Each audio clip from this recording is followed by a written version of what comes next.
ala ihsanih wa syukru lahu ala taufiqihi wa amtinani asyhadu an la ilaha illallah wahdahu la syarika lahu ta'ziman li sya'nih wa asyhadu anna Muhammadan abduhu wa rasuluhu ila ridwani Allahumma salli alaihi wa ala alihi wa ashabihi wa ikhwani. Hadirin dan hadirat, ikhwan dan akhwat, bapak-bapak dan ibu-ibu yang dirahmati oleh Allah Subhanahu wa taala. Pada malam hari ini kita akan berbicara tentang suatu hari yang kita semua akan bertemu dengan hari tersebut, yaitu Yaumul Hisab. Hari di mana Allah menghisab manusia. Kalau bahasa kita artinya mengaudit, ya. Dicek, dilihat mana kebaikan, mana keburukan, untuk diklasifikasikan, untuk selanjutnya kemudian diletakkan pada timbangan, mana yang ditimbangan kebaikan dan mana yang ditimbangan keburukan. Karenanya di antara nama-nama hari kiamat adalah Yaumul Hisab. Dan datang dalam beberapa ayat di antaranya seperti firman Allah Subhanahu wa taala, "Hada ma tu'aduna li yaumil hisab." Inilah kenikmatan yang Allah janjikan kepada kalian, yang kalian dijanjikan di yaumil hisab, pada hari perhitungan. Demikian juga firman Allah Subhanahu wa taala, "Wa qala Musa inni uztu bi rabbi wa rabbikum min kulli mutakabbirin la yu'minu bi yaumil hisab." Kata Nabi Musa alaihissalam, aku berlindung kepada Rabbku dan juga kepada Rabb kalian dari seluruh orang yang sombong yang tidak beriman kepada yaumil hisab, tidak beriman kepada hari perhitungan. Kita di zaman yang sangat membutuhkan untuk mengingat-ingat tentang Yaumul Hisab. Seorang yang sering ingat tentang Yaumul Hisab, maka kehidupannya akan terarah, lisannya akan terkendali, matanya akan terkendali, demikian juga pendengarannya, dan segala perbuatannya akan terkendali. Kenapa? Karena dia tahu bahwasanya semuanya akan dihisab. Kita sering terjerumus dalam kemaksiatan, dalam pelanggaran, tidak lain karena kita lupa dengan Yaumul Hisab. Allah Subhanahu wa taala berfirman, "Innal ladzina yadhilluna an sabilillah lahum adzabun syadidun bima nasu yaumal hisab." Sungguhnya orang-orang yang tersesat dari jalan Allah, bagi mereka adab yang pedih, bima nasu yaumal hisab, karena mereka lupa dengan Yaumul Hisab, dengan hari perhitungan. Terlebih lagi kita sekarang hidup di zaman yang maksiat tersebar di mana-mana. Kita bergaul dengan medsos, yang medsos adalah sumber malapetaka yang mendatangkan banyak hisab bagi kita. Saya sering sampaikan, semakin banyak akun yang kita buka, semakin membuka celah untuk kita dihisab. Semakin banyak pertemanan, semakin membuka celah untuk kita dihisab. Maka seorang waspada dalam kehidupan ini, waspada tentang apa yang dia lihat, apa yang dengar, apa yang dia bicarakan, karena semuanya akan dihisab oleh Allah Subhanahu wa taala. Ikhwan dan akhwat yang dirahmati Allah Subhanahu wa taala, al-hisab sebagaimana saya katakan artinya adalah perhitungan, intinya adalah mengaudit. Allah Subhanahu wa taala mengaudit amal para hamba. Setelah para hamba dibangkitkan di padang mahsyar, kemudian mereka dikumpulkan di padang mahsyar dalam kondisi di mana matahari jarak 1 mil, mereka kepanasan, keringatan bercucuran, sehingga akhirnya mereka datang kepada para nabi, ya, untuk memberi syafaat agar Allah segera datang untuk memulai persidangan, yang itu merupakan rangkaian dari Yaumul Hisab. Akhirnya, ya, secara singkat, akhirnya Nabi Muhammad SAW yang memberi syafaat. Setelah Rasulullah SAW sujud lama di bawah arsy Allah Subhanahu wa taala dengan memuji Allah Subhanahu wa taala dengan pujian-pujian yang baru Nabi diajarkan ketika itu sallallahu alaihi wasallam. Yang Nabi belum bisa memuji Allah selama hidupnya dengan pujian-pujian tersebut. Fayuftahu alayya min mahamid. Kata Nabi sallallahu alaihi wasallam, dibukakan bagiku pujian-pujian kepada Allah, la uhsinuha al-an, yang aku belum bisa memuji Allah dengan pujian tersebut sekarang ini. Setelah Nabi memuji Allah dengan lama, maka Allah berkata, "Ya Muhammad, irfa' ra'sak wasal tu'tah washfa' tushaffa." Wahai Muhammad, angkatlah kepalamu dari sujudmu, Kemudian wasal tu'tah, mintalah kau akan dikabulkan, wasfa'tu syafa' dan beri syafaat dan kau akan diizinkan untuk memberi syafaat. Syafaat tersebut disebut dengan syafaat al-kubra atau syafaat al-uzma. Syafaat yang di mana tidak ada seorang pun manusia yang bisa melakukan syafaat tersebut kecuali Nabi sallallahu alaihi wasallam. Apa fungsi syafaat tersebut? Fungsi syafaat tersebut meminta agar Allah segera datang untuk memulai persidangan. Maka datanglah Allah Subhanahu wa taala, wa jaa rabbuka wal malaku saffan saffa. Maka datanglah Allah di hari yang sangat dahsyat tersebut. Hari yang qul innal awwalina wal akhirina lamajmu'una ila miqati yaumin ma'lum. Hari di mana seluruh al-awwalin, seluruh manusia, wal akhirin, dari yang pertama sampai yang terakhir, seluruhnya dikumpulkan di padang mahsyar tersebut. Kemudian Allah pun datang memulai persidangan. Dan persidangan tersebut adalah rangkaian dari Yaumul Hisab. Ikhwan dan akhwat yang dirahmati oleh Allah Subhanahu wa taala,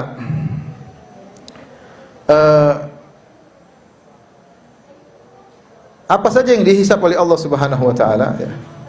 Tentunya yang dihisab diantaranya adalah seluruh amal saleh, ya, seluruh amal, baik amal saleh maupun amal tidak saleh, semuanya akan dihisab oleh Allah Subhanahu wa taala.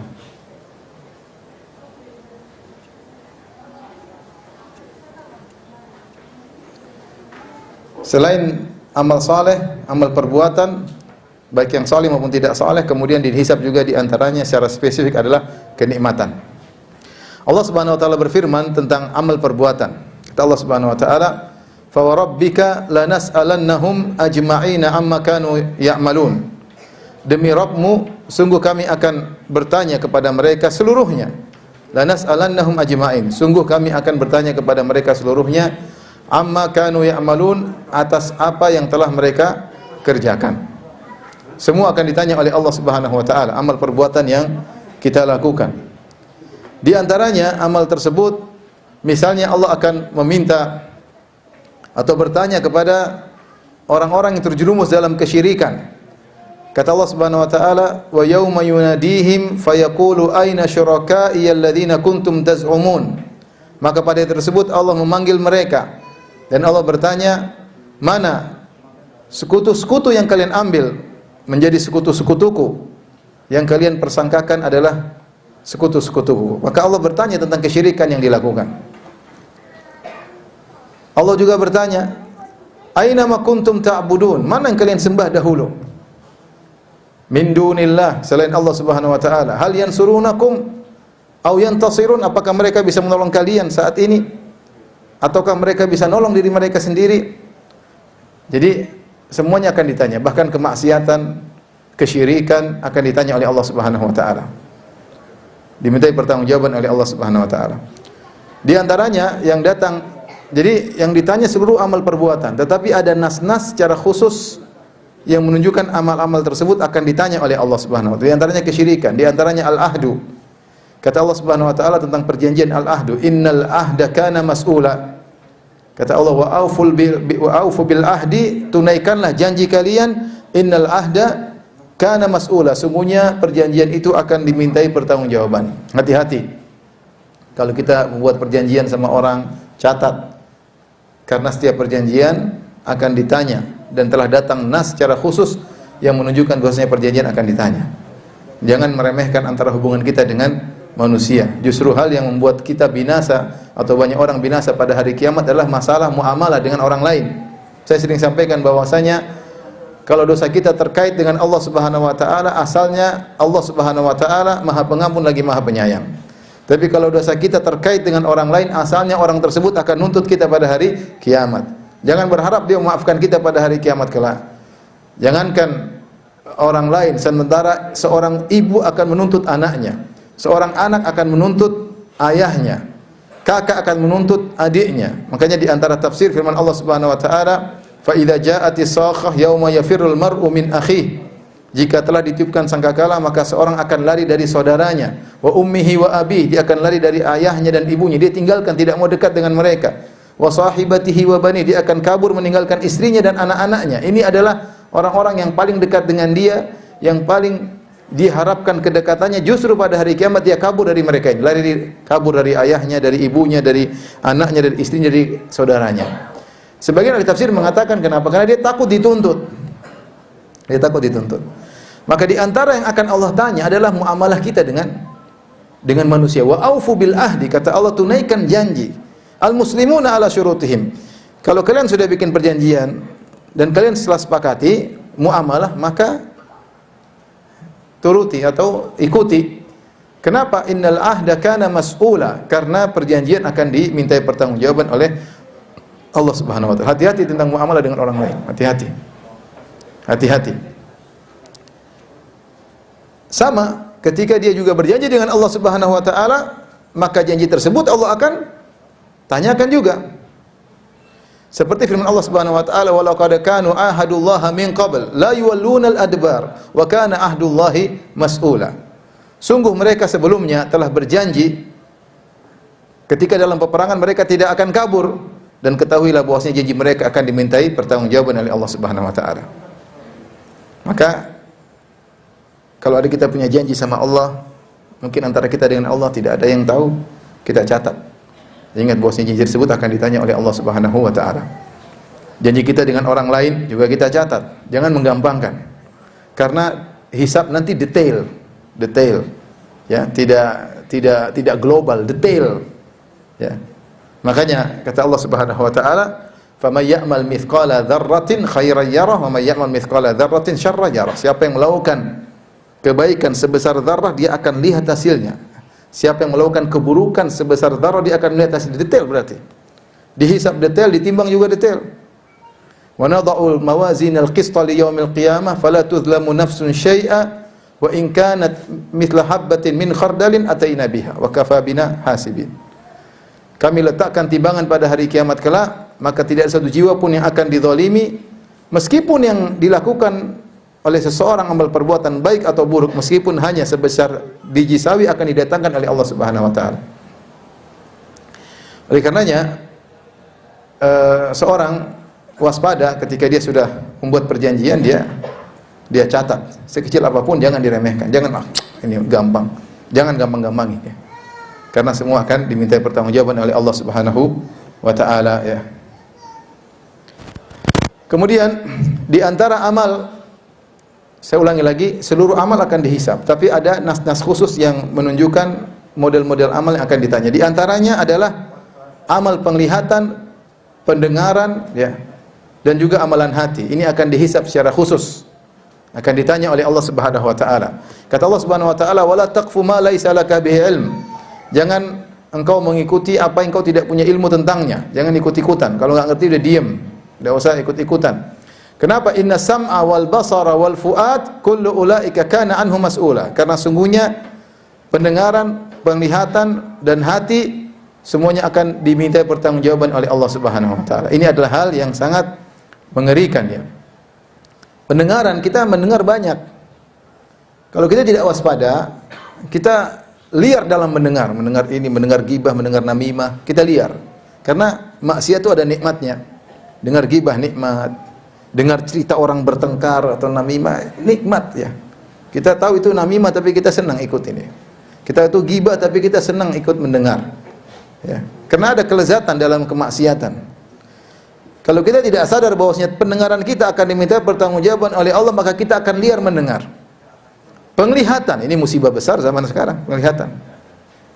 Setiap hari kita bermaksiat melihat wanita terbuka auratnya. Siapa yang buka Facebook?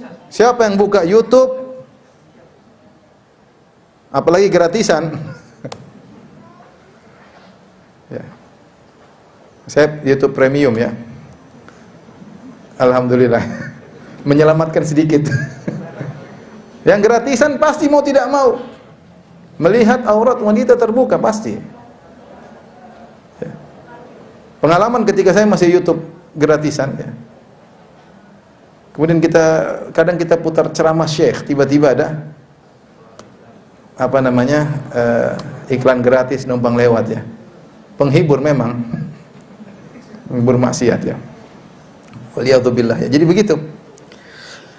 Saking seringnya kita bermaksiat, pandangan tidak kita jaga, sering saya sampaikan, sampai kita melihat aurat wanita terbuka kita tidak istighfar. Saking itu sudah hal yang biasa. Padahal Allah Subhanahu wa taala menyuruh kita untuk beristighfar dari pandangan yang tidak benar.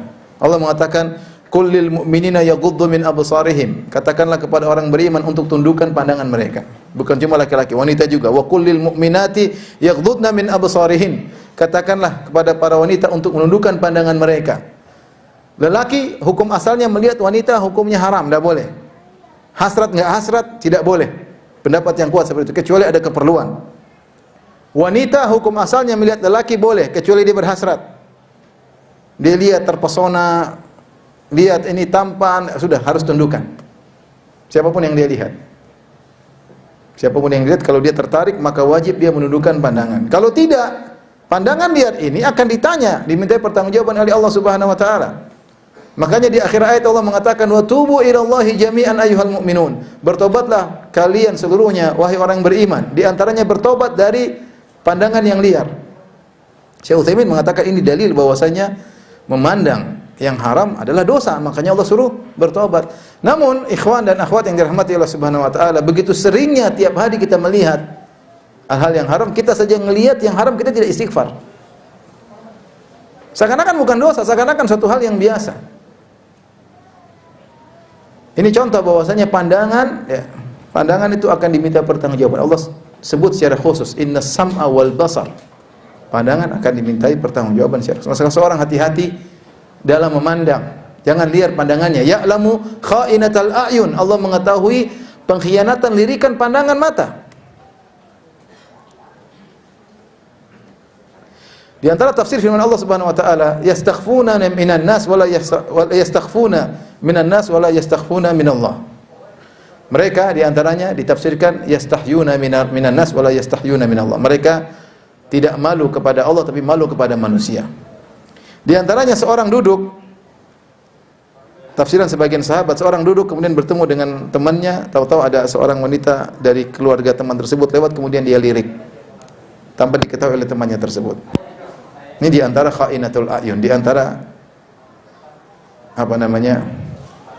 pengkhianatan lirikan mata. Itu pun dia lihat, jadi dia tidak istighfar. Katanya alhamdulillah. Oh, ternyata cantik ya, alhamdulillah. Bukannya astaghfirullah tapi apa? Alhamdulillah. Jadi ini contoh ikhwan, kita akan, kalau kita tidak hati-hati kita akan binasa pada hari kiamat. Antum tiap hari lah lihat berapa aurat terbuka tiap hari pengguna medsos. Ya. Jadi waspada. Kemudian wal fuad, di antara yang akan ditanya oleh Allah Subhanahu wa taala secara khusus adalah hati. Hati ini tidak boleh kita liar juga dalam berfikir, dalam menghayal, jangan ya. Hati ini harus kita cek. Kalau ada khawatir lintasan-lintasan yang buruk, segera kita berlindung. Dalam hati ini banyak amal yang bisa kita lakukan. Bisa husnudzon kepada Allah, bisa tawakal, bisa bersabar. Ini semua akan dihisab, termasuk maksiat-maksiat hati seperti sombong, merendahkan orang lain, ya, hasad, riya, ya, beramal karena ingin dipuji. Meskipun kita menampilkan di hadapan orang seakan-akan kita ikhlas, meskipun riya kita sembunyikan di lelung hati yang paling dalam, Allah akan tahu. Allah akan tahu. Oleh karena seorang waspada dengan hatinya. Ujub, sekali-sekali cek hatinya. Saya sedang ujub atau tidak. Dan subhanallah, kita tuh punya sinyal dalam hati. Makanya Allah mengatakan, "Wala uqsimu bin nafsil lawwamah." Dan aku bersumpah dengan jiwa yang mencela. Ya, jiwa yang mencela itu jiwa yang menegur kalau ada maksiat, ada sinyal. Melihat yang haram ada sinyal, mendengar yang haram ada sinyal. Kita ujub, kita riya, kalau kita mau cek kita tahu sebenarnya ada sinyal, ini saya sedang riya, ini saya sedang ujub. Segera kita perbaiki, jangan biarkan hati ini ya bertindak atau berfikir tanpa kita kontrol. Ini ikhwan, secara umum seluruh amalan akan dimintai pertanggungjawaban oleh Allah Subhanahu wa taala, namun ini di antara amalan-amalan yang datang secara spesifik akan ditanya oleh Allah Subhanahu wa taala. Kemudian di antara yang ditanya oleh Allah Subhanahu wa taala selain amalan adalah nikmat. Kata Allah Subhanahu wa taala, ini akan dihisab oleh Allah secara khusus. "Tsumma latus'alunna yauma idzin 'anin na'im." Kemudian kalian benar-benar akan ditanya oleh Allah tentang kenikmatan yang kalian rasakan. Banyak nikmat, setiap nikmat ada tanggung jawabnya. Setiap nikmat ada tanggung jawabnya. Kalau kita tidak syukuri maka ada hisabnya pada hari kiamat kelak. Dalam satu hadis Rasulullah SAW memperinci nikmat-nikmat apa yang akan ditanya oleh Allah Subhanahu wa taala. Kata Rasulullah SAW, "Lan tazula qadama 'abdin hatta yus'ala an arba'." Dalam sebagian riwayat an khams. Kata Nabi SAW, tidak akan bergeser dua kaki seorang hamba pada hari kiamat kelak sampai ditanya tentang 4 perkara. Dalam sebagian riwayat dalam 5 perkara, ditanya 5 perkara dan semuanya terkait dengan nikmat. Yang pertama, an umrihi fima afnah. Tentang umurnya, kemana dia habiskan.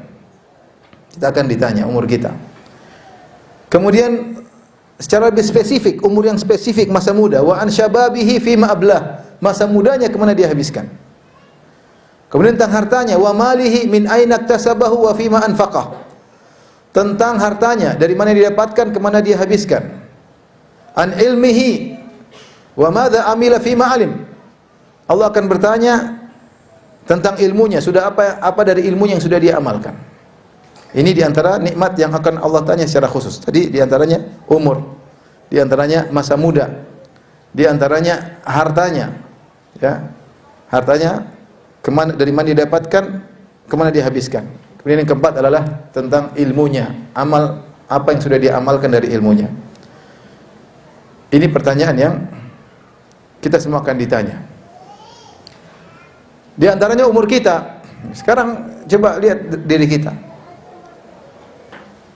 Sudah berapa banyak waktu kita yang kita buang?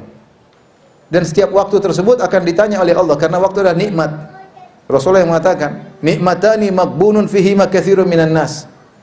2 kenikmatan yang banyak orang tertipu atau rugi. Maghbun maksudnya rugi. 2 kenikmatan yang Allah rugi dalam 2 kenikmatan, yang orang banyak rugi dalam 2 kenikmatan tersebut. As-sihhatu wal faragh, yaitu kesehatan dan waktu luang. Terpedaya, rugi. Kenapa tidak dia manfaatkan 2 nikmat tersebut? Padahal 2 nikmat tersebut akan ditanya, karena dia termasuk nikmat. Semua nikmat akan ditanya. Summa la tus'aluna yauma idzin 'anil na'im. Kemudian kalian akan ditanya tentang kenikmatan yang kalian rasakan. Kesehatan nikmat. Selama kau sehat, apa yang kau lakukan? Tiap hari olahraga, tiap hari mungkin masuk fitness, sudah badannya kuat, subuh tidur ya. Kesehatannya bukan untuk akhirat, untuk duniawi semata. Waktu luang, ini yang musibah sekarang ini, waktu luang. Waktu luang tidak digunakan untuk kebaikan. Rasulullah SAW mengatakan, banyak orang yang merugi dalam waktu luang. Kenapa merugi? Ya, saya sering sampaikan bahwasanya merugi itu, kita dikatakan rugi dalam dunia ada 2 contoh, terutama dalam perdagangan. Dikatakan rugi kapan? Ketika misalnya ada orang jual suatu barang tersebut murah, tapi kita rugi karena kita beli dengan harga yang mahal, padahal barangnya murah. Contoh, ada satu barang nilainya 1 juta, kita bayar 100 juta. Rugi atau tidak? Rugi. Barang murah kok kita bayar dengan harga mahal. Ini kerugian model pertama. Kerugian kedua terbalik. Barang mahal dijual murah, tapi kita cuma beli sedikit atau kita tidak beli. Ada barang bernilai 100 juta, diobral dengan harga 1 juta, ternyata kita nggak beli. Ini juga rugi. Ini goblok seperti ini. Kita punya uang, kita punya modal, kita nggak beli, padahal barang mahal harganya. Nah, kita dalam memanfaatkan waktu atau membuang-buang waktu kita rugi pada model yang kedua ini.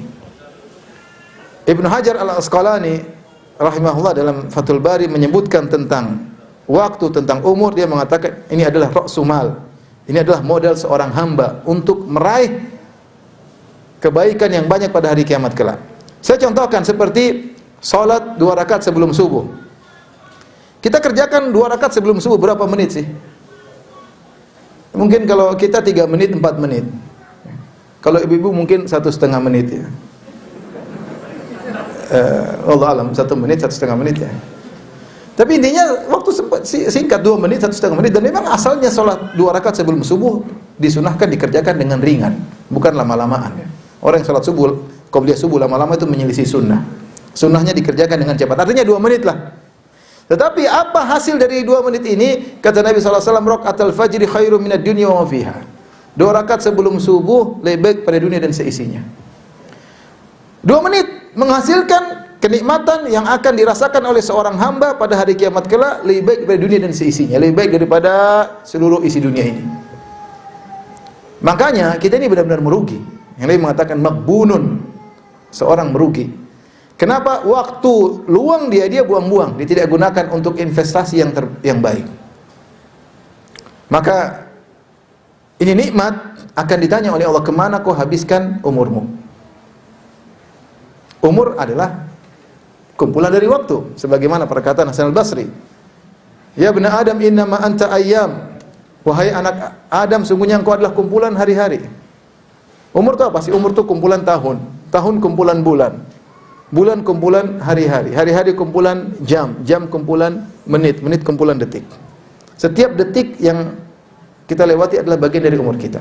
Fa idza dhahaba ba'dul ayyam dhahaba ba'duk, kata Hasan al-Basri, jika telah pergi sebagian hari darimu, berarti telah pergi sebagian dari dirimu. Wa idza dhahaba ba'dhuka, jika telah pergi sebagian dari dirimu, yushik an yadhhab kulluk, maka hampir-hampir seluruhmu juga akan pergi, akan meninggal dunia. Berkurang umurmu sedikit demi sedikit. Maka saya ingatkan kepada diri saya dan juga kepada ikhwan dan akhwat, ibu-ibu terutama, yang kalau bapak sibuk di luar, ibu bukan di rumah ya, jadi waktu luangnya banyak ya. Waspada. Waspada, karena setiap waktu kita akan diminta pertanggungjawaban oleh Allah Subhanahu wa taala. Kalau tidak manfaatkan, maka kita akan merugi. Jangan biarkan ada waktu kita terlewat tanpa ada manfaat. Berusaha setiap waktu kita lewat bermanfaat. Dan kaidah menyatakan sebagaimana dikatakan al-waqtu kas-saif illam taqta'hu qata'aka. Waktu itu seperti pedang. Kalau kau tidak tebas pedang tersebut akan menebasmu. Waktu kalau illam yusghilka bil khair yusghilka bisyarr. Waktu itu kalau kau tidak gunakan untuk kebaikan, maka dia akan menyibukkan engkau dengan keburukan. Waspada. Maka saya ingatkan untuk saya pribadi, jangan sampai ada waktu yang terbuang. Alhamdulillah, waktu bisa kita manfaatkan, bisa baca Quran. Kalau enggak baca Quran, kita bisa berzikir. Kalau kita enggak berzikir, kita bisa telepon orang tua. Kalau enggak bisa telepon, kita bisa ngobrol sama suami, cari pahala semuanya. Kalau enggak, telepon anak ya. Kalau enggak, kita baca buku. Kalau ngantuk ya kita istirahat, niatkan untuk kekuatan untuk kita beribadah kepada Allah Subhanahu wa taala. Kalau enggak, kita telepon teman-teman lama dengan niat menyenangkan hati mereka. Enggak ada waktu terbuang. Jangan seorang muslim bengong. Ini semua dihisap nanti. Bengongmu akan dihisap oleh Allah Subhanahu wa taala.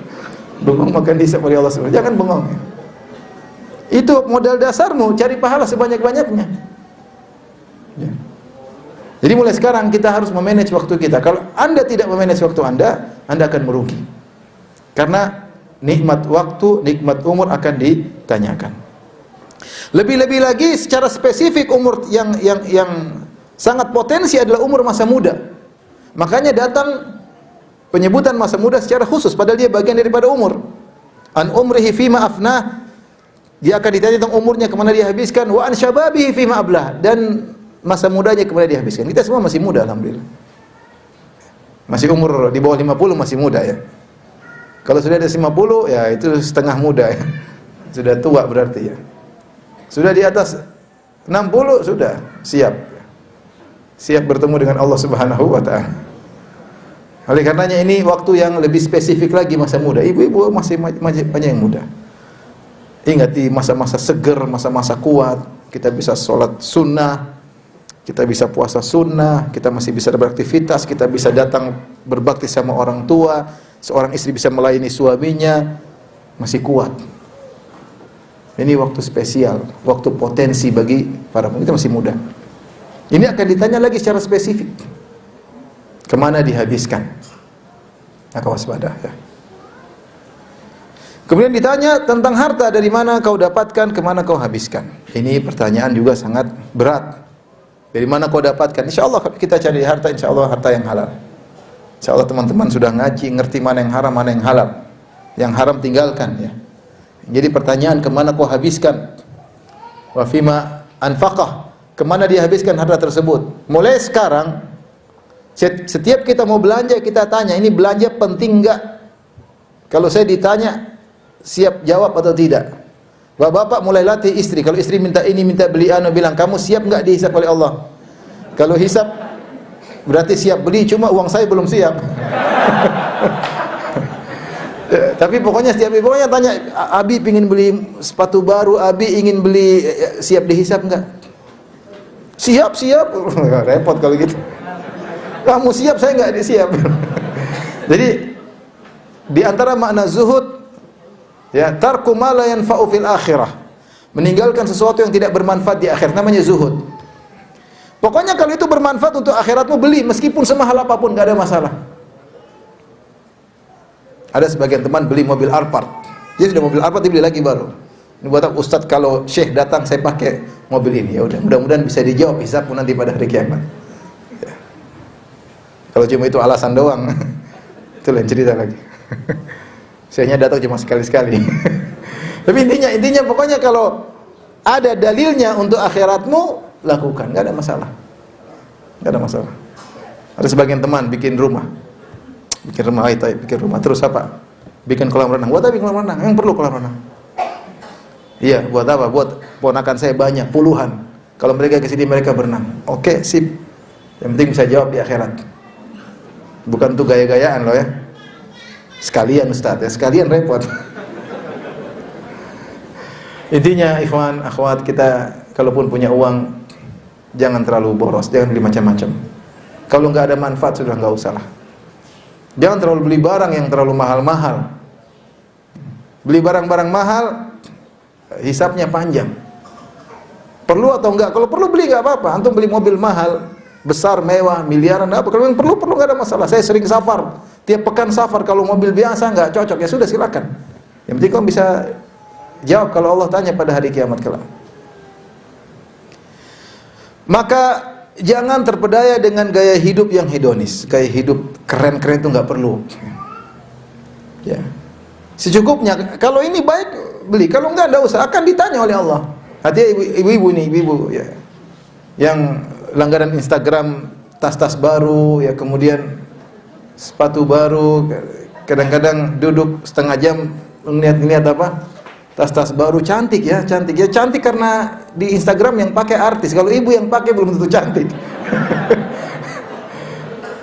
Suaminya juga gelisah, lihat cuma itu coba. Makanya bapak kalau ibu sudah mulai minta ini minta anu, ya dinasehati. Jangan biarkan mereka bergaul sama orang kaya, suruh bergaul sama orang miskin, biar bersyukur kepada Allah Subhanahu wa taala. Ini azan ya. Sebentar.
Ikhwan dan akhwat yang rahmati Allah Subhanahu wa taala.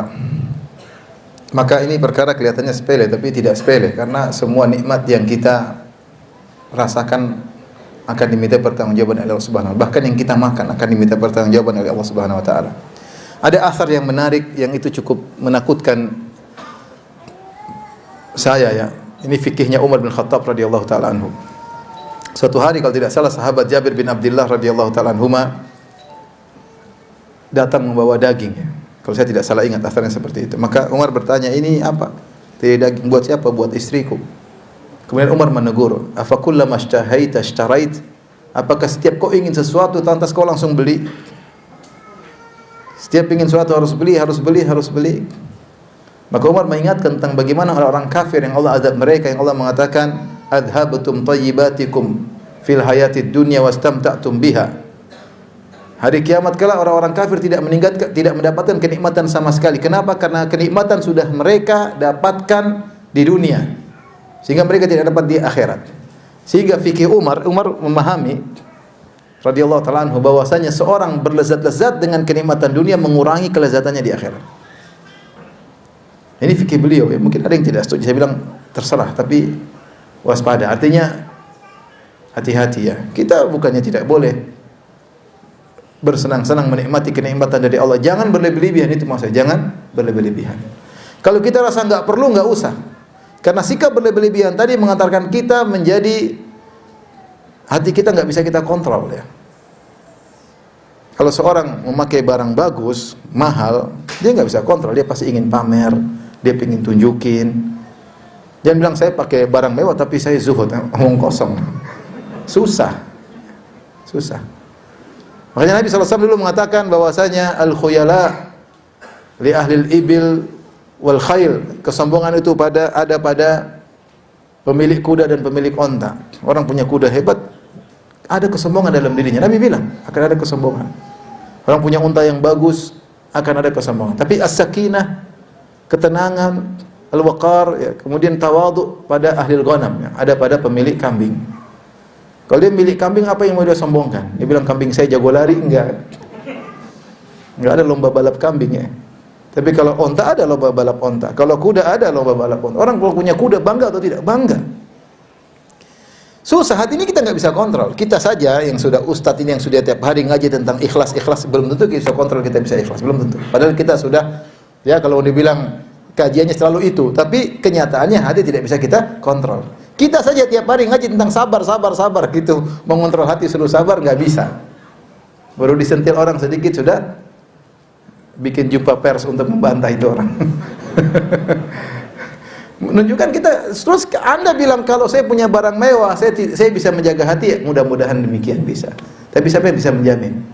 Makanya Nabi SAW dulu menyuruh kita untuk terkadang berjalan kaki tanpa sendal. Sahabat berjalan kaki tanpa sendal. Ditanya, dulu Rasulullah menyuruh kami seperti ini. Ya, anamshi hafian, berjalan tanpa sendal sesekali. Rasulullah SAW menyuruh, ya, kadang-kadang kita jangan terlalu perhatikan, terlalu keren selalu. Al-badadzatu minal iman. Al-badzadah itu ya kecuekan, tidak terlalu perhatian, itu bagian daripada iman. Tidak harus selalu rapi. Sesekali kita biasa-biasa saja. Sekali-sekali kita jalan, kalau antum punya mobil mewah, sekali-sekali jalan kaki, sekali-sekali pakai mobil butut. Enggak apa-apa. Antum punya uang tidak harus selalu di bisnis kelas. Antum bisnis kelas terus nanti sombong nanti lama. Saya bisnis kelas terus, paling depan, dekat pramugari. Ya pramugari sama. Mau bisnis kelas ekonomi, pramugarinya sama. Sama atau beda? Beda. Yang beda. Beda. Kalau penerbangan luar negeri beda. Kalau penerbangan ini mungkin sama. Luar negeri beda ya. Jadi ini kadang-kadang buat kita akhirnya angkuh. Kita nggak bisa ngontrol hati kita. Makanya ya kita kalau beli barang, karena kita akan ditanya, wa fima anfaqah, kemana kau habiskan? Kita akan ditanya. Hati-hati para suami, jangan terbawa dengan keinginan istri. Kita sayang sama istri, tapi tidak semua keinginan istri kita penuhi. Kita akan rusak istri kita. Ya kalau antum nggak punya uang, alhamdulillah, bersyukur sama Allah. Yang jadi masalah yang punya duit ini. Ibu-ibu juga bersyukur, alhamdulillah suami saya duitnya terbatas. Kalau tidak terbatas nggak tahu deh. Ya. Oleh karenanya ini sekedar pengingat, karena kita semua akan dihisab. Dari mana harta didapatkan, kemana kita habiskan. Ya, kalau kita punya uang berlebihan, sumbangkan. Bikin aset di akhirat. Bikin aset di akhirat. Namanya pingin barang mewah itu manusiawi, kita juga pingin ya. Saya lihat barang merah, saya lihat HP bagus, saya pingin punya juga. Tapi saya bilang buat apa? Ini HP saya dikasih sama teman. iPhone berapa ini? Saya dulu pikir iPhone 11, ternyata iPhone 10. Salah. Ternyata iPhone 10. Kemarin saya ditelepon lagi sama teman, Ustadz, ada iPhone 13 mau ganti enggak? Enggak, saya bilang. Itu yang iPhone 10 kasih Windows saja, saya bilang enggak usah, dia Samsung aja. Maksudnya saya tertarik, cuma ya kalau enggak perlu hisapnya tambah panjang. Ya. Belum barang-barang mewah yang lain. Karena ya. Ya. Karena kalau kita tidak kontrol, kita akan terpedaya ternyata hisab kita nggak bisa jawab nanti pada hari kiamat. Kemudian yang terakhir, wa an amalihi fima amila minhu. Tentang ditanya tentang amal. Tentang ilmu an ilmihi fima amila minhu. Tentang ilmunya apa yang sudah dia amalkan. Ini tanggung jawab besar bagi kita yang sering ngaji. Saya kadang-kadang sedih ya pada diri saya sendiri ya, yang belum bisa mengamalkan semua yang saya ketahui. Demikian juga saya sedih mendengar sebagian kasus dari sebagian ikhwan, sebagian akhwat yang tidak mengamalkan ilmu yang sudah mereka dapatkan. Saya dapati sebagian ikhwan dalam ngaji lama ternyata masih riba ya. Ilmunya dia tahu tapi dia kerjakan. Saya pernah didatangi oleh seorang, dia ngeluhkan tentang istrinya sampai nangis. Ini orang alhamdulillah sekarang sudah baikan ya, tapi dia orang ini punya pangkat tinggi di kepolisian tapi sudah pensiun. Dia ngeluh sama tentang istrinya. Ustaz, saya bicara empat mata. Ya silakan. Dia nangis. Kenapa? Istri saya, Ustaz, ya Allah, kalau saya ajak berhubungan dia marah-marah. Misalnya saya ajak, sayang, apa katanya? Saya Masya Allah, saya menempatkan diri saya pada posisi dia, sedih banget gitu. Ya, saya bilang, istri bapak gimana? Sudah ngaji? Panitia pengajian Ustaz, Masya Allah. Akhirnya ada seperti itu, udah ngaji tapi nggak diamalkan. Mana dalil kita sampaikan, kita suami udah capek sampaikan bahwasanya banyak wanita masuk neraka gara-gara tidak bersyukur kepada suaminya. Ibu-ibu ngaji terus, suaminya tidak diperhatikan. Surga di telapak kaki suami ibu-ibu ya. Dicatat tuh ibu ya, dan diamalkan. Ya Allah, persaksikanlah saya sudah sampaikan kepada ibu-ibu di Semarang. Hisab terserah Allah Subhanahu wa taala. Ya. Nabi bertanya kepada seorang wanita, "Adzatu ba'lin anti?" Apakah kau punya suami? Kata dia, "Iya ya Rasulullah." "Kaifa anti minhu?" Bagaimana sikapmu terhadap suami? "La alu juhdan illa ma la astati." Kata dia, "Ya Rasulullah, aku berusaha menservis suamiku semaksimal mungkin kecuali yang aku tidak mampu." Luar biasa. Allahu Akbar, ibu dengar baik-baik ya. Kata Nabi SAW, "Unzuri aina anti minhu." Lihatlah bagaimana kedudukanmu di hati suamimu. Fa innahu jannatuki wa naruki. Sungguhnya suami itu surgamu dan nerakamu. Maka ini ilmu harus dihayatin dan diamalkan. Ini yang repot kita sekarang nih, kalau ke ngaji salaf, itu ngaji ilmunya, ilmu salaf, ilmu yang tinggi. Ilmu tauhid, ilmu amalan, ilmu ini ya. Dan ini semua ada tanggung jawabnya, bukan hanya sekedar ngumpulin wawasan ya. Kata Nabi SAW, Al-Qur'anu hujjatun lak au alaik. Al-Quran akan membelamu pada hari kiamat kelak atau akan menyerangmu pada hari kiamat kelak. Ilmu seperti itu. Kalau kau punya ilmu tidak kau amalkan, musibah pada hari kiamat kelak. Maka kita akan dihisab oleh Allah Subhanahu wa taala an ilmihi. Tentang ilmunya apa yang sudah dia amalkan. Pasti kita semua akan ditanya. Tentu kita para dai yang lebih banyak ditanya daripada antum. Ya, kita berusaha fattaqullaha mastata'tum. Tapi berusaha bertakwa semampunya. Mulailah kita menata diri kita. Mulailah menata diri kita. Karena ini semua akan dihisab oleh Allah Subhanahu wa taala. Saya bilang jalan keluar dari ini semua apa, ikhwan dan akhwat? Berat. Supaya kita selamat masuk surga tanpa hisab. Sudah, mau begini, mau beli barang mahal, masuk surga tanpa hisab. mau gini, tapi bisa nggak? Susah masuk surga tanpa hisab, nggak gampang. Kalau kita menelaah ayat-ayat tentang orang-orang yang paling top di akhirat, selalu Allah mengatakan was-sabiquna sabiqun, sabiqun bil khairat, ya, yaitu orang-orang yang selalu paling depan dalam kebaikan. Mereka itulah yang calon-calon masuk surga tanpa hisab. Berbakti sama orang tua paling depan.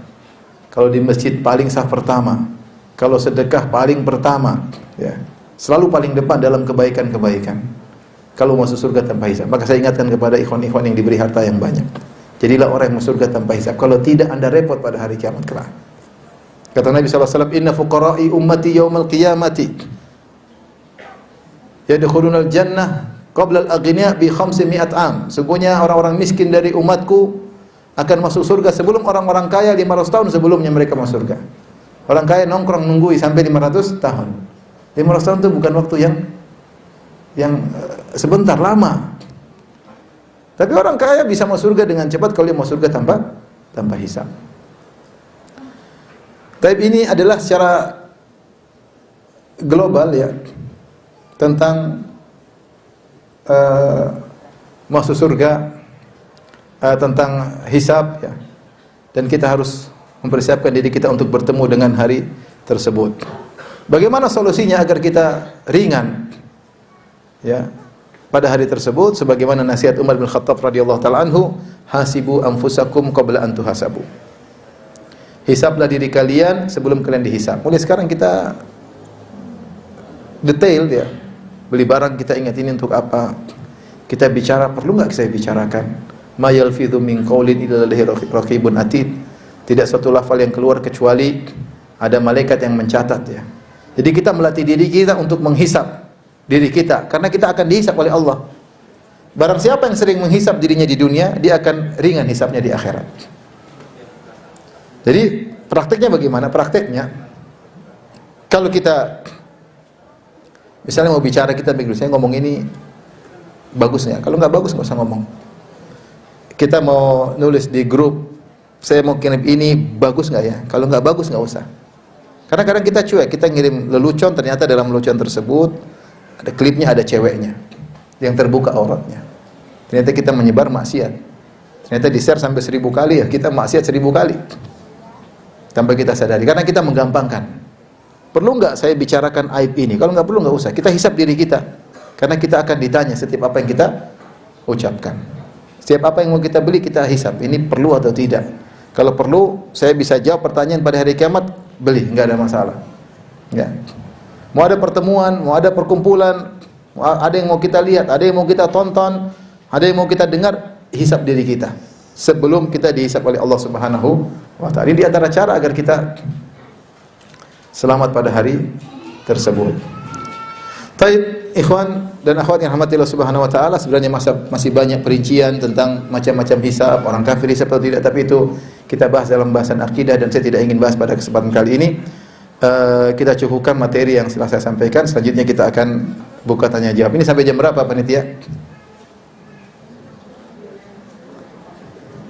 Jam 9 kurang 1 jam. Karena saya ada kajian jam 8, mohon maaf, ya. Tapi nanti window kalau langsung pergi aja. 8 kurang 1/4 tinggalkan aja majelis, dipasang di sana. Ini tanya jawab pada kawan-kawan. Ustaz, apakah boleh sesudah berbuat baik tetapi disesali? Nah, ngapain perbuatan baik disesali? Kenapa perlu disesali? Ya. Kalau Anda sudah berniat baik, kemudian sudah terjadi, bilang qadarullah. Betapa sering kita yang melakukan kebaikan dan kita sudah persiapkan, kita sudah rencanakan, kita lakukan, ternyata di luar prediksi, kita bilang qadarullah.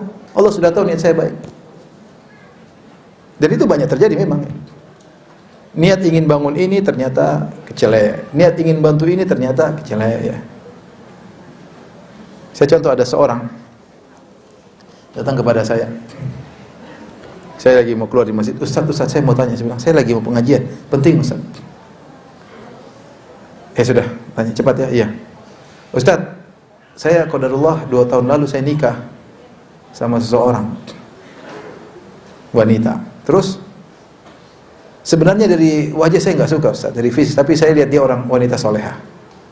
Akhirnya karena kesolehan saya nikah. Terus kenapa? Terus sekarang saya menderita, Ustaz. Saya nggak suka, Ustaz. 2 tahun saya menderita. Ini contoh, melakukan kebaikan menyesal. Maksudnya itu mungkin terjadi.